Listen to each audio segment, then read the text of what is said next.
Hello everyone, এই party starting এ আমরা দেখি ইনা দৌড়ে হসপিটালে যায়। গিজুনের অনেক বেশি ব্লিডিং হচ্ছিল। এই সময়টায় তার অপারেশনের দরকার, কিন্তু সব অপারেশন রুম ফিল আপ ছিল। শুধু একটা রুমই খালি ছিল, কিন্তু সেটাও একটা ভিআইপির জন্য অ্যারেঞ্জ করা হচ্ছিল। এই সব কিছু দেখে ইনা তো পুরো পাগলের মতো হয়ে যায়। অনেক বেশি কষ্ট পাচ্ছিল গিজুনের জন্য। সে জেকিওলের কাছে রিকোয়েস্ট করে যে এই হসপিটালটা তো তোমারও, তুমি প্লিজ কোন একটা ব্যবস্থা করো।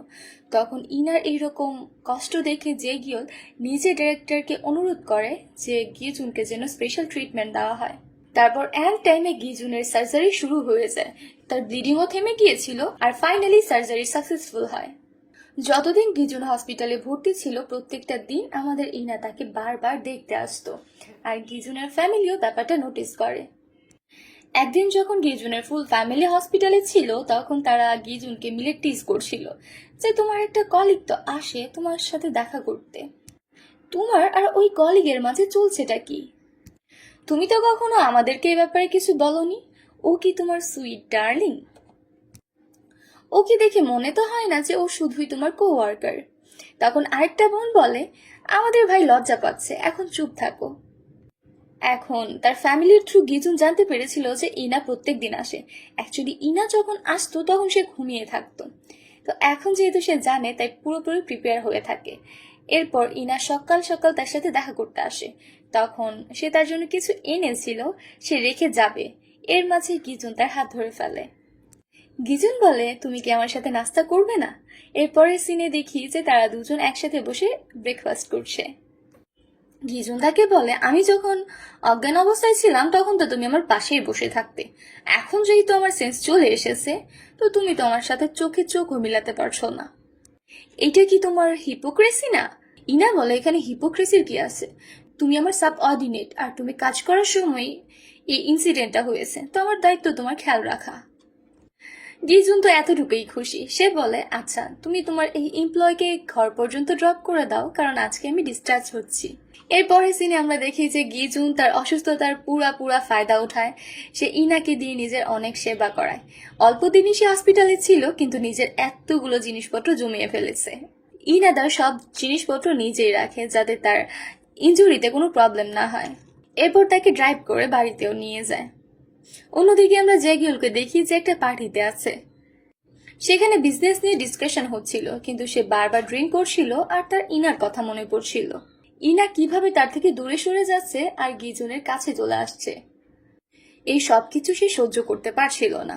সে সবার থেকে সাইডে এসে এক জায়গায় দাঁড়িয়ে ড্রিঙ্ক করতে থাকে। এই জিনিসটারই ফায়দা সানগিয়েল ওঠায়। সে এমন কিছু কথা বলে যেগুলো শুনে জেগুলার যেন রাগ হয়। সে বলে, আমার বাবা তো অনেক রুথলেস ছিল, সে কখনোই কাউকে কম্পেনসেশন দিত না। কিন্তু জানি না আমার ভাই কার মতো হয়েছে, তার হার্ট এতটা সফট যে কি আর বলবো। জেগিয়েল তো আমার বাবার এক অংশের মতোও না। মনে হয় ও ওর মার উপরে গিয়েছে। এখন পার্টিতে সে তার মার উপর কথা বলছে, আর এমনিও তার মা অনেক বেশি অসুস্থ।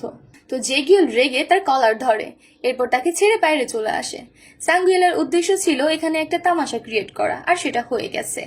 এরপর সে বলে, মনে হয় ভাইয়া বেশি ড্রিঙ্ক করে ফেলেছে। তারপরে সিনে আমরা দেখি মিস পার্ক আসে জ্যাগিয়েল নিয়ে যেতে অফিসে। তখন দেখে যে সে সকাল সকাল ড্রিঙ্ক করে বসে আছে, যেটা দেখে মিস পার্ক বলে, আপনি এটা কি করে করতে পারেন? এর জন্য আপনার কাছে লোকসান হতে পারে।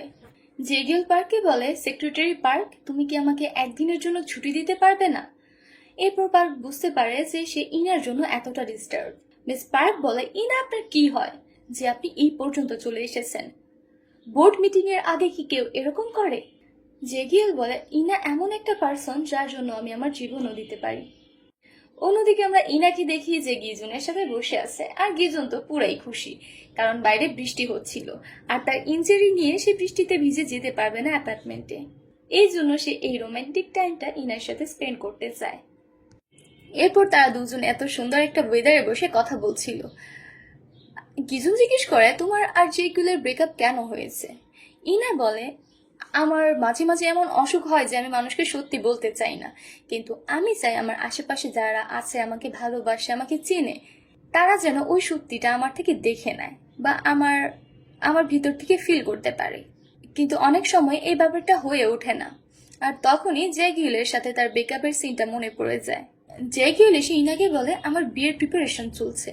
তো ইনা বলে হ্যাঁ করে ফেলো বিয়ে, আমি জানি আমরা দুজন তো সবসময় একসাথে থাকতে পারবো না, এখন কি করব, দুজন পালিয়ে চলে যাব, এই সব কিছু থেকে গিভ আপ করে নেব?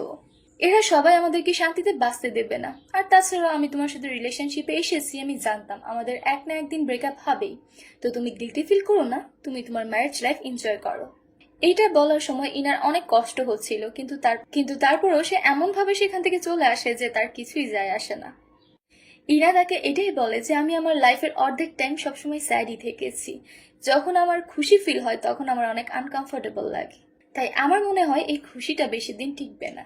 তো গিজুন বলে নিজের খুশির জন্য অন্য কারোর উপর ডিপেন্ডেন্ট হওয়া ছেড়ে দাও, তুমি নিজের মনকে জিজ্ঞেস করো, তুমি তাকে জিজ্ঞেস করো সে কি চায়।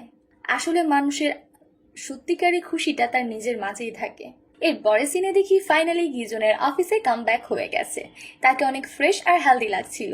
অবভিয়াসলি লাগবে, কারণ আমাদের ইনা তার এত সেবা যে করেছে। কিছুক্ষণ পর সেখানে ইনাও চলে আসে, তাকেও আজকে অনেক সুন্দর লাগছিল, সবাই তার প্রশংসাও করে। এখানে আমাদের গিজুন একটু লিমিট ক্রস করে ফেলে, সে বলে ম্যাম ইনা এই জন্য খুশি কারণ তার ফেভারিট এমপ্লয় ফেরত চলে এসেছে। এখন এই ব্যাপারটার বদলাই না এমন ভাবে নেয় যে তার ডেস্কে পুরো ফাইল দিয়ে ভরে রাখে। সে বলে হ্যাঁ আমি তো তোমাকেই মিস করছিলাম, এখন করো আমার কাজ। এরপর বেচারা গিজুন সকাল থেকে সন্ধ্যা পর্যন্ত কোনো ব্রেক ছাড়া কাজ করতে থাকে। এখন তার কাজ সব কমপ্লিট হয়ে গেছে, যেটা দেখে ইনা তাকে বলে যেহেতু তুমি সময়ের আগে কাজ শেষ করে ফেলেছো, তো আমি তোমাকে ট্রিট দেব, ফ্রাইডে ইভিনিং তুমি আমার বাসায় চলে এসো। এখন গিজুন এক্সাইটমেন্টের ঠেলায় দাঁড়িয়ে যায়, তো সব কলিগ তার দিকেই তাকিয়ে থাকে। তো সে এমন প্রিটেন্ড করে যে তার কোমর ব্যথা করছিল, তাই সে দাঁড়িয়েছে। পরের সিনে দেখি যে গিজুনের সাথে তার পুরনো একটা টিম মেম্বারের দেখা হয়, যার নাম হলো ডুগি। তুমি তো হাইমো ফার্মাসিউটিক্যালে কাজ করছিলে, ওই ফাইলটা কোথাও গায়েব হয়ে গেছে আর সেটা কাউকে ট্রান্সফারও করা হয়নি। যেটা শুনে গিজুন শকড হয়ে যায়, কারণ ওইটা কনফিডেন্সিয়াল ম্যাটার ছিল, যেটা তারা ওপেনলি ডিসকাস করতে পারবে না। এখানে আমরা জানতে পারি যে গিজুন প্রথম দিনই তার ট্রান্সফারের আগে ইনাকে বলেছিল যে সে একটা ইম্পর্টেন্ট কেসে কাজ করছে। ইনা বলেছিল তাকে এই ফাইলটা ক্লাউডে রেখে দাও, আমি পরে কাউকে অ্যাসাইন করে দেব, কিন্তু ইনা কাউকেই দেয়নি। গিজুন অনেক টেন্স হয়ে যায় যে ওই ফাইলটা কোথায় গিয়েছে। এরপর সে খুঁজতে থাকে যে ওই ফাইলটা গেছে তো কোথায় গিয়েছে। এরপর সে জানতে পারে যে ওই ফাইলটা ইনার ডেস্ক থেকেই ডিলিট করে দেওয়া হয়েছে। এখন গিজুন এই ব্যাপারটার গভীর পর্যন্ত যতক্ষণ না যাবে ততক্ষণ সে বাড়িতেও যাবে না, তাই অফিসেই বসে থাকে। অন্যদিকে আমরা ইনাকে দেখি যে তার বাসার পাশে সুপার শপে যায় আর সেখানে গিয়ে অনেকগুলো শপিং করে। এমনি তো সে রান্না করতে পারে না, তাই সে আগে থেকে প্র্যাকটিস করার জন্য কুকিং শিখে নেয়।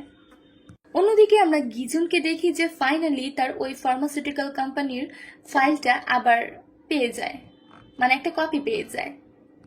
এখন সে ওই কেসটা নিয়ে অনেক স্টাডি করে, লিঙ্কগুলো সব ম্যাচ করে, তখন গিয়ে ফাইনালি জানতে পারে যে এই সব কিছুর পেছনে একটা নাম বের হয়েছে, আর সেটা অন্য কেউ না, জে গিয়েল, কোম্পানির সিইও।